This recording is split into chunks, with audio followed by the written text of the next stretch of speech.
বন্ধুরা আসসালামু আলাইকুম।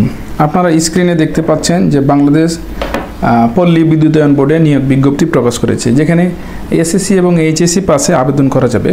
আবেদন শুরু হবে 20 মে 2025 এবং শেষ হবে 2 জুন 2026। তো আমরা পুরো সার্কুলারটা দেখে আসব, কোন পদে আবেদন করব এবং এই চাকরিটা কোন ধরনের, সরকারি না বেসরকারি না কি। তো চলুন আমরা চলে যাচ্ছি মূল বিজ্ঞপ্তিতে।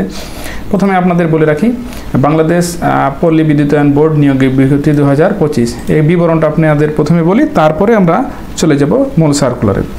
এই বিজ্ঞপ্তি প্রকাশ হয়েছে 15 মে 2025, আর এটা একটাই বিজ্ঞপ্তি। আর এটা প্রকাশ করেছে দৈনিক আমার দেশ ও তাদের অফিসিয়াল ওয়েবসাইট। আমরা তাদের অফিসিয়াল ওয়েবসাইটে গিয়ে আপনাদের দেখাবো, এই জন্য একটু অপেক্ষা করতে হবে আপনাদের। চাকরির ধরনটা কি, এটা হচ্ছে একটা সরকারি চাকরি। ক্যাটাগরি 2টা ক্যাটাগরিতে, শূন্য পদ আছে 2125টি এবং আবেদন করার মাধ্যম হচ্ছে অনলাইন আবেদন করতে হবে। আবেদন শুরুর তারিখ এবং শেষের তারিখ আপনাদের আমি প্রথমেই এখানে দেখাই দিয়েছি, যে এখানে শুরু এখানে শেষ। যাই হোক, আমরা তাদের ওয়েবসাইটে সরাসরি চলে যাচ্ছি, পল্লী বিদ্যুতায়ন বোর্ডের ওয়েবসাইট। এই যে দেখতে পাচ্ছেন বাংলাদেশ পল্লী বিদ্যুতায়ন বোর্ড, তাদের ওয়েবসাইটে গিয়ে আমরা দেখব এখানে তারা একটা নোটিশ, যে পল্লী বিদ্যুৎ সমিতির বিলিং সহকারী এবং মিটার রিডার কাম মেসেঞ্জার, এই যে নিয়োগ বিজ্ঞপ্তিটা প্রকাশ করেছে সেটা আমরা দেখে নেব। তো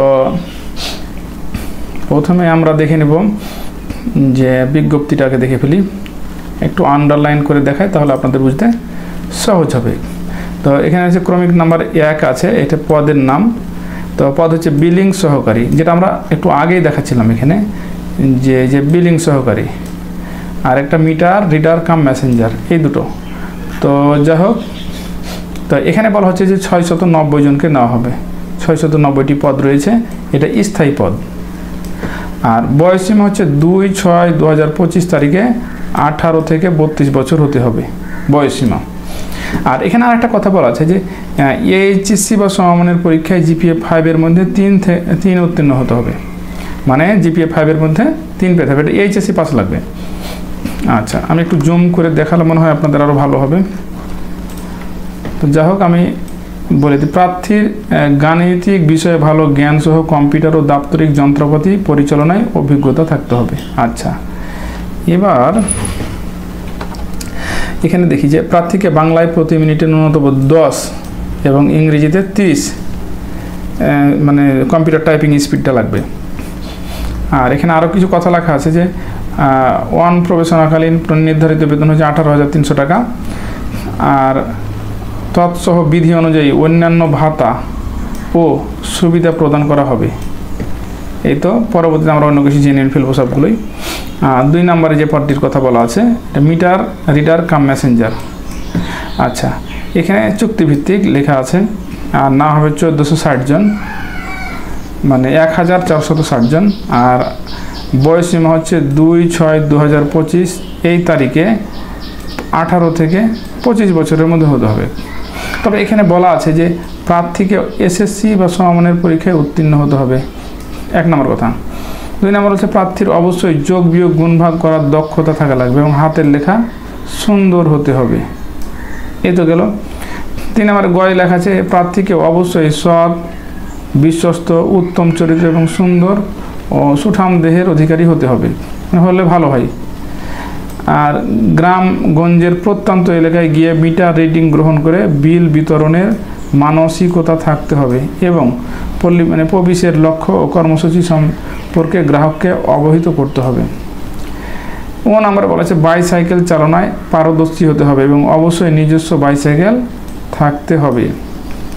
চূড়ান্তভাবে নিয়োগের লক্ষ্যে নির্বাচিত প্রার্থীকে যোগদানের সময় নিরাপত্তা ও জামানত হিসেবে 10,000 টাকা দিতে হবে, দেওয়ার সামর্থ্য থাকতে হবে।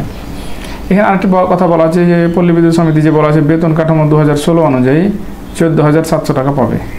এছাড়া চুক্তির নিয়ম অনুযায়ী অন্যান্য ভাতা দিয়ে প্রাপ্য হবেন, মানে প্রায় 22,000 টাকার মতো পাবেন।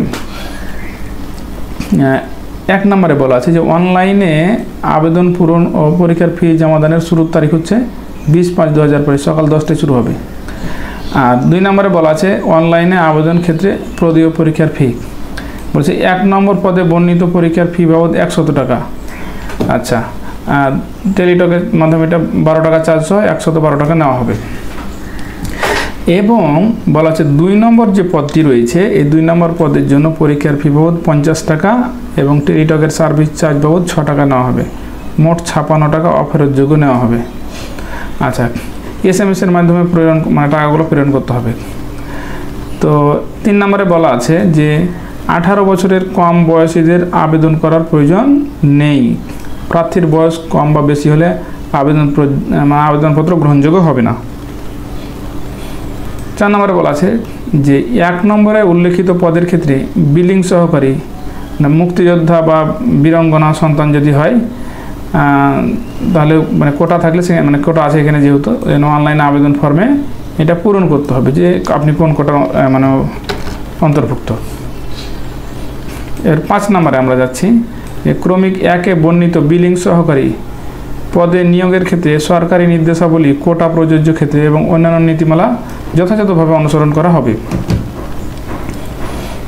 7 নম্বরে বলা আছে সরকারি, আধা সরকারি, স্বায়ত্তশাসিত সংস্থা, প্রকল্প খাত, পল্লী বিদ্যুৎ সমিতির কর্মরত প্রার্থীগণ যথাযথ কর্তৃপক্ষের মাধ্যমে অনুমতিক্রমে আবেদন করতে পারবে এবং নির্ধারিত ঘর পূরণ করতে হবে, মানে আপনি যদি অনুযায়ী চাকরি করেন। 8 নম্বরে বলা আছে যে প্রার্থীদের লিখিত MCQ পরীক্ষা ও রচনামূলক ক্রমিক 1-এ উল্লেখিত পদের জন্য কম্পিউটার বিষয়ে ব্যবহারিক পরীক্ষা গ্রহণ করা হবে, মানে যদি কম্পিউটার জানা লাগবে যেহেতু 1 নম্বর পদে। 9 নম্বরে বলা আছে যে মানে বাংলাদেশ পল্লী উন্নয়ন বোর্ড পল্লী বিদ্যুতায়ন বোর্ডে বলা হচ্ছে যে শূন্য পদের সংখ্যা হ্রাস বৃদ্ধি এবং নিয়োগ বাতিল সেটা তারা করতে পারবে। প্রার্থী কর্তৃক আবেদনপত্র তথ্য অসম্পূর্ণ অসত্য যদি হয় সেটা বাতিল হয়ে যাবে। 11 নম্বরে বলা আছে যে কোনো ধরনের সুপারিশ করে সেটা ব্যক্তিগত তদবির যদি করে তাহলে সেটা তাদের অযোগ্যতা বলে গণ্য হবে। 12 নম্বরে বলা আছে যে বাংলাদেশের নাগরিক নন এমন ব্যক্তিকে বিয়ে করলে বা বিয়ে করার প্রতিশ্রুতিবদ্ধ হয়ে থাকলে অথবা যদি তিনি পূর্ববর্তী নিয়োগকারী কর্তৃক অসততা নৈতিক মানে স্থলন যদি কিছু হয় তাহলে সেখানে পাবেন না, তিনি মানে বাদ দেওয়া হবে তাকে।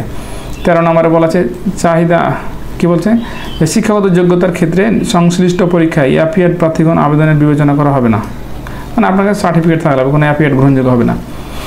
অনলাইনের পদ্ধতি এখানে লেখা আছে BREBHR.teletalk.com.bd, এই ওয়েবসাইটে গিয়ে আপনি আবেদন করতে পারবেন, আবেদন ফর্ম পূরণ করবেন।